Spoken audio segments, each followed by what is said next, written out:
Bueno, el tema que nos toca trabajar hoy tiene que ver con el tabaquismo. Cuando nosotros hablamos de la planta de tabaco fumada, hablamos también del principal factor de riesgo para muchas enfermedades pulmonares, cardiorrespiratorias, y de hecho el 85% de los casos de cáncer de pulmón están relacionados con el consumo de tabaco. Se la denomina, el tabaquismo es una de las llamadas enfermedades crónicas no transmisibles. Estas son enfermedades provocadas por malos hábitos de vida, ¿sí? Con estilos de vida poco saludables, como pueden ser el consumo de alguna sustancia, el sedentarismo, la mala alimentación y otro tipo de hábitos. A partir de esto se generan con el consumo de tabaco en particular una serie de mitos que nos llevan a pensar que llevan a las personas a pensar la necesidad de consumir, a tener no solo una dependencia fisiológica, sino una dependencia psicológica. Cuando hablamos de dependencia psicológica tiene que ver exclusivamente con aquellas personas que han establecido un lazo con este objeto tóxico y a partir de ahí ubican a ese objeto en un lugar en el que creen y tienen la convicción de que ese objeto cumple una función y en esa función resulta difícil de ser sustraído de esa función, ¿sí? Existen algunos mitos respecto a para pensar en algunas particularidades, como más socialmente. Por ejemplo, el mito del cigarrillo tranquilizante, que tiene que ver con atribuirle a la aspiración del humo de tabaco ciertas propiedades sedativas. Sería aquellas personas que pueden decir, bueno, a mí fumar me tranquiliza en ciertas situaciones. Esta podríamos pensarla como una función del tóxico en un sujeto que nos orienta más por la dependencia psicológica que por la fisiológica, porque verdaderamente no hay ninguna investigación científica comprobada que explique que tenga que ver con alguna que pueda llevar a producir mayores niveles de cierto neurotransmisor o algo a través del sistema nervioso central que haga que realmente tranquilice a alguien fumar un cigarrillo. Otra de las propiedades, entre muchas, tiene que ver con las propiedades digestivas, ¿sí?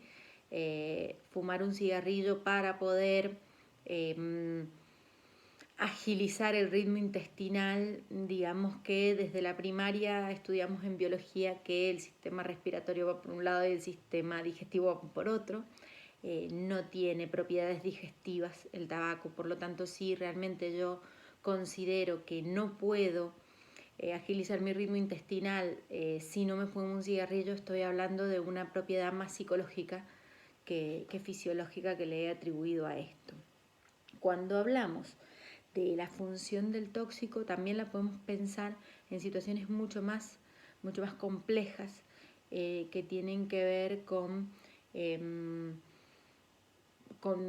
equiparar esta función del tóxico a algún tipo de rendimiento. Sucede con otras drogas psicoactivas también, pero también con el cigarrillo, ¿no? Puedo pensar mejor, me estimula la creatividad y hasta cuestiones de dar una imagen particular con el cigarrillo en la mano, ¿no?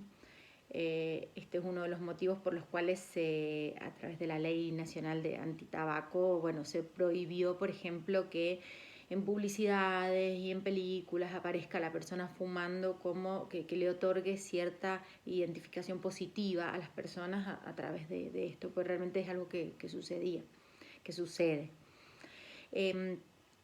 En este punto, cuando nosotros hablamos de función del tóxico, hablamos de que no tiene que ver con que el objeto sea tóxico, sino que hay una función tóxica, es decir, el lazo que uno establece con ese objeto, que en este punto es un objeto droga, es tóxico, ¿sí? A partir de que empieza a funcionar como si lo pensamos más etimológicamente, como un fármaco, es decir, es tanto veneno como remedio.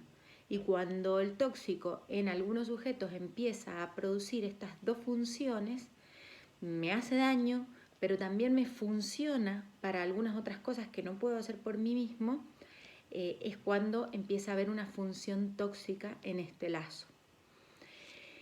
A partir de esto podemos pensar en muchas opciones para dejar de fumar. Hay muchas maneras, pero hay una fundamental que tiene que ver con poder registrar qué nos pasa, qué función cumple este tóxico en nuestro cuerpo.